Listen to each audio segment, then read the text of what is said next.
looking for freedom, looking for freedom, and to find it may take everything I hate. Hello there, this is the March 8th recap of the Russian invasion of Ukraine. First we have Australian FM Maurice Payne said on March 7th that Australia will place new sanctions on, quote, propagandists and purveyors of disinformation, end quote, who propagate false narratives about the alleged Nazification of Ukraine and support Russian atrocities in Ukraine, which I found that to be quite interesting. Next we have, as of March 6th, more than 1.7 million refugees have left Ukraine since Russia's full-scale invasion began on February 24th, the UN Refugee Agency reports. An additional 96,000 people moved to Russia from the Donetsk and Luhansk regions between February 18th and 23rd. Then we have Zelensky says, quote, while Russians are to blame for the killings, responsibility is shared by those who for 13 days in their Western offices haven't been able to approve an obviously necessary decision, who didn't save our cities from these bombs and missiles, although they can, end quote. And I believe we have another quote from Zelensky saying, quote, International Committee of the Red Cross is forbidding us to use their emblem on the humanitarian mission vehicles.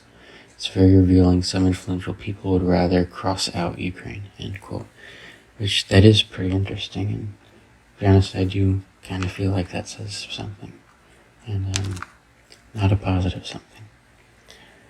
Germany investigates Russian war crimes in Ukraine. German Prosecutor General Peter Frank has opened an investigation into Russia's use of cluster munitions, shelling of residential buildings, gas pipelines, and nuclear waste disposal sites, the Spiegel reported. So that is good. Belarus conducted phishing attacks against Ukraine and Poland since Russia invaded Ukraine on February 24th. Ghostwriter hacking group in Belarus has tried to get credentials of Ukrainian officials and members of the Polish military, and the Washington Post reports citing Google. And then we have BP to stop new purchase of Russian oil and gas. BP and Shell, which also announced it would stop buying Russian oil, said, however, that they wouldn't be able to immediately disentangle themselves from Russia due to long-term contracts and the difficulty of finding alternatives, which that is quite unfortunate. It would be nice if, I've said before that America started relying on ourselves more for oil, and I was thinking, maybe we could also become a country where other nations rely on us for oil, but even if we did, this wouldn't solve this problem. That's not going to happen overnight by any means, and we are having enough problems as we are, and that is not very America first of us. Thousands spend hours at Kyiv's central railway station each day, hanging on to a slim hope of boarding a train to flee the city, struck by Russian missiles. There are no tickets out of Kyiv left, but it makes no difference. Tickets have become useless, which is a pretty powerful statement, I thought. Russians destroy Central Hospital in Izium, Kharkiv Oblast. Deputy Mayor Vladimir Matziklon said that patients had to make their way out of the ruins. Russian and Ukrainian troops are fighting for Izium, a strategic stronghold on the way to the Donbass. Which it's just horrible. I mean, why? What is the point? To show that you're this big power force? Because Putin, you're too afraid to admit that you underestimated them? That you underestimated just regular, ordinary citizens to be able to not subdue to your military iron fist within the first 48 hours, let it go let alone the first, 11 days. You just can't stand the idea that some country like this you can't even get a hold of. Ukraine expected to join EU's power transmission system within a week. The announcement was made on March 8th by Ukrainian Energy Minister Herman Halushchenko. Until recently, Ukraine was part of a power transmission system that included Russia and Belarus. To understand why they're moving it, or changing their agreement around, obviously because Russia and Belarus are now enemies of Ukraine and vice versa. But I do think energy would be a lot better under the EU's power transmission as well. So that's good. Russian troops kill 3 kindergarten teachers in Mykolaiv Oblast. 2 kindergarten employees were wounded when Russian soldiers shot at a minibus. Hanna Zamziev, head of the Mykolaiv Oblast Council, said on March 8th. Now, this is where I try not to sound mad. I don't want to go full Alex Jones here. But what the hell? Well, just what is wrong with you people? I mean, I feel like, did the Cold War ever truly end?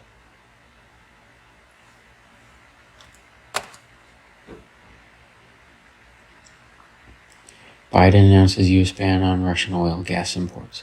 U.S. President Joe Biden said that some European countries may not be able to join the ban due to shortages of energy supplies, which in my opinion, I think pretty much everyone in the EU should stop buying oil from Russia. But I am really glad that Biden is doing this. That is great.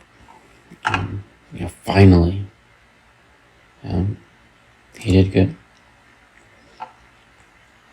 And I actually have this right here of Biden announcing it for you. Today I'm announcing the United States is targeting the main artery of Russia's economy. We're banning all imports of Russian oil and gas and energy. That means Russian oil will no longer be acceptable at U.S. ports, and the American people will deal another powerful blow to Putin's war machine. This is a move that has strong bipartisan support in Congress and I believe in the country. Americans have rallied to support the Ukrainian people and made it clear we will not be part of subsidizing Putin's war. We made this decision in close consultation with our allies and our partners around the world, particularly in Europe, because a united response to Putin's aggression has been my overriding focus, to keep all NATO and all of the EU and our allies totally united. We're moving forward with this ban, understanding that many of our European allies and partners may not be in a position to join us. The United States produces far more oil domestically than all the European countries combined. So that is which good on Biden. Good on him for that. That's great. Also, though, I didn't really hear this too much today. I was surprised looking through Twitter finding this out. But UK also to phase out Russian oil imports by end of 2022. Yeah, I'm just now reading this and realizing it's the end of 2022 it says by the end of 2022. Anyway, the transition period will give the market enough time to find alternatives for Russian imports. The UK government announced according to BBC. In my opinion, that's great, but where is this war going to be by the end of 2022? I mean, it's essentially still funding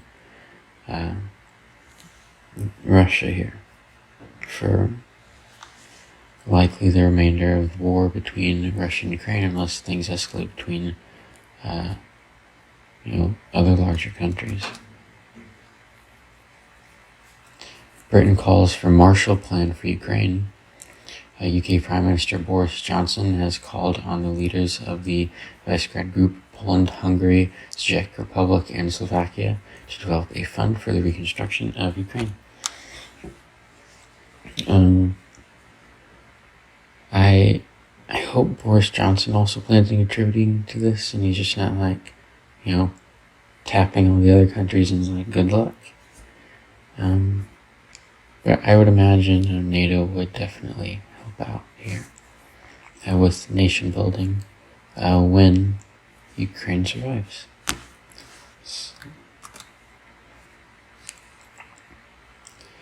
Then we have Poland to supply the U.S. with its entire stockpile of MiG-29 jets free of charge. The planes are then expected to be shipped to Ukraine. The Polish government asked other NATO members to follow the country's example, which is great. That deal looks like it is following through. Putin signs decree restriction import of goods. Russian autocrat Vladimir Putin has signed a decree prohibiting the import and export of products and raw materials to certain countries. The list of countries will be published within 48 hours. So stay tuned for that list, because you can bet your ass the United States will be on that list. Russia destroys 61 Ukrainian hospitals. Health Minister Viktor Lyashko says the Russian military has damaged buildings and medical equipment. And it's just horrific.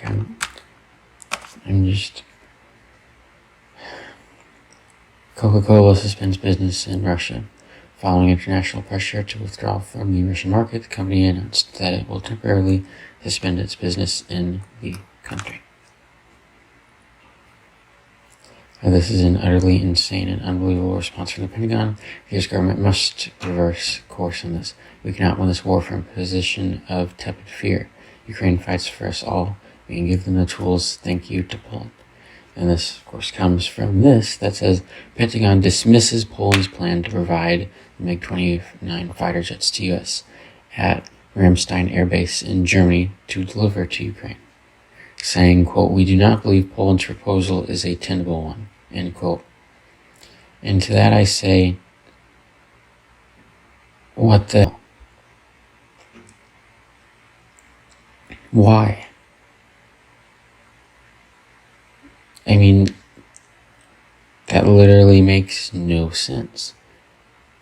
Both politically for the United States, but also politically, and not just politically for Ukraine, but politically for Poland. Why? So they just think Poland's siding with Russia now? They've lost their minds. Zelensky says, quote, "The world doesn't believe in Russia's future, doesn't talk about it. They talk about us. They are helping us. They are ready to support our recovery after the war. Because for a nation defending itself so heroically, there will most certainly be a future," end quote. And this is actually a tweet from me, because the tweet down here says, "Russia suspends sale of foreign currency.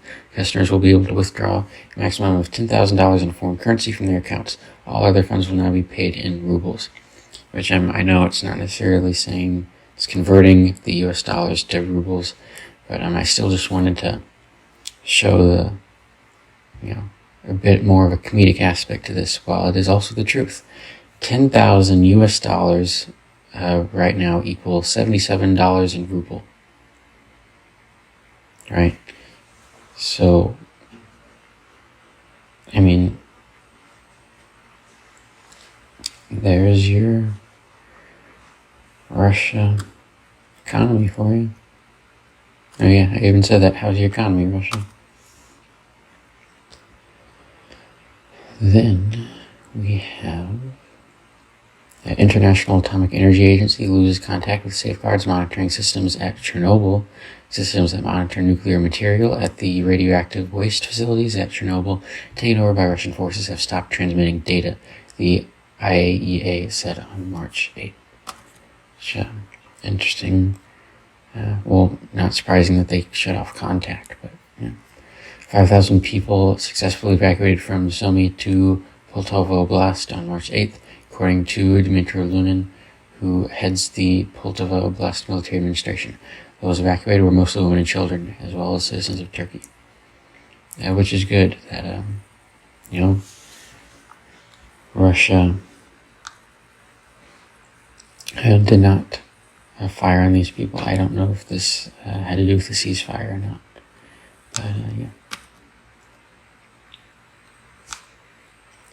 But, Ukraine. More foreign military aid delivered to Ukraine. The Ukrainian forces received a batch of German Panzerfaust 3 anti-tank launchers. Please I pronounced that. Based on previous reports, Ukraine should receive 1,400 plus Panzerfaust 3 from Germany, the Netherlands, and Italy. As you can see in this video. Нам трофеи. Ну что, русские? Теперь по базаре? Ну. Мы ждем Питера здесь. Что там говорили, умрем, а мы еще до сих пор живы. С вашими. Могу, Алекс, все наши здесь. Which is pretty cool. U.S. spy chiefs warns war in Ukraine is about to turn very ugly. Russia's Vladimir Putin says Putin perceives this as a war that he cannot afford to lose. According to Dear Avril Haines, warns lawmakers during annual worldwide threats hearing. Which, if you were Putin, you wouldn't want to, if you were the evil maniac and in this horrific person's head, you would do anything you could at this point to not be even more embarrassed than you already have been. Foreign volunteers will be able to obtain Ukrainian citizenship if they want to. First Deputy Interior Minister Yevhen Yenin said on March 9th, 20,000 foreign volunteers have joined Ukrainian forces to fight Russia since March 6th. Which, that's just wow. I mean, that's the past 2 days, right? So in the past 2 days alone, 20,000 foreigners from other countries willingly, no one's making it, they're willingly going out to Ukraine and volunteering to help fight against the Russians for these people. This really restores faith in humanity. This one really doesn't have to do with the war. This was a test cruise missile. There's no warhead attached to it. That's what this little orange-looking part means right here. A chasing cruise missile mid-air, travels at 500 miles per hour, which is why the jet is easily able to keep up with it. I thought this video was just really interesting.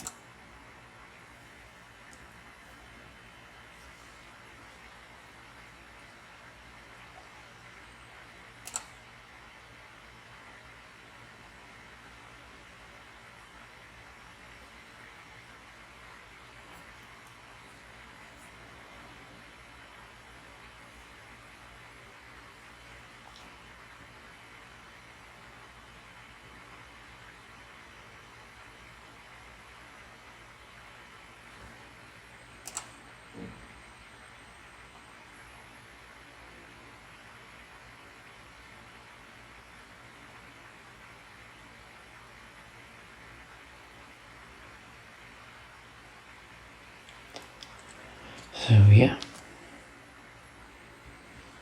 And we have, I know you're waiting for this, another tank for Ukrainian agriculture. And we have yet another tank being towed by, at this point, who knows if it's actually a farmer. It probably is, but still.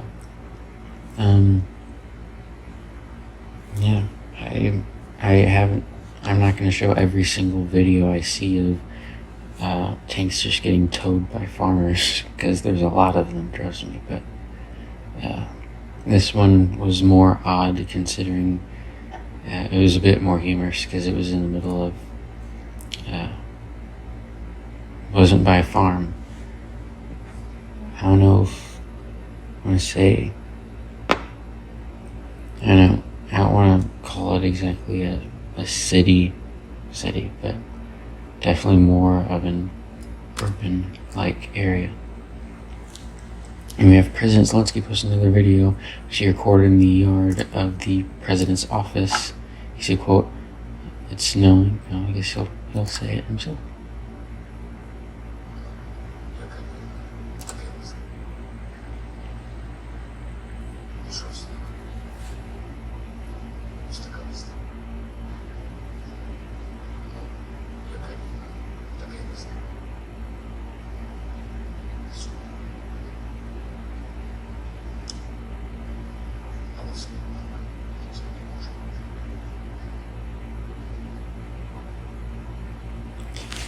And that, ladies and gentlemen, is a leader. Now, a final thing we have here is "Don't worry, be happy" in front of the barricades protecting now Opera House in Odessa. These people play "Don't worry, be happy."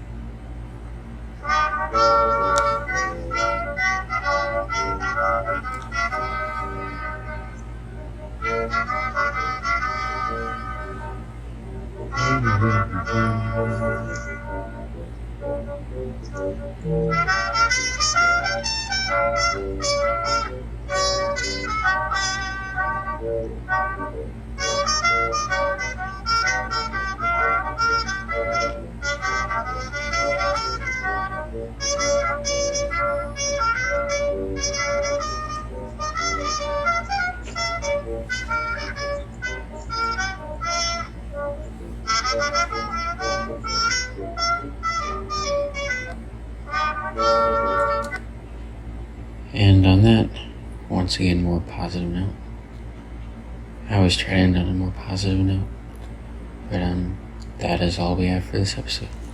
So once again, I should be back for another episode tomorrow night. And as always, glory to Ukraine. What's outside? Everybody look what's growing.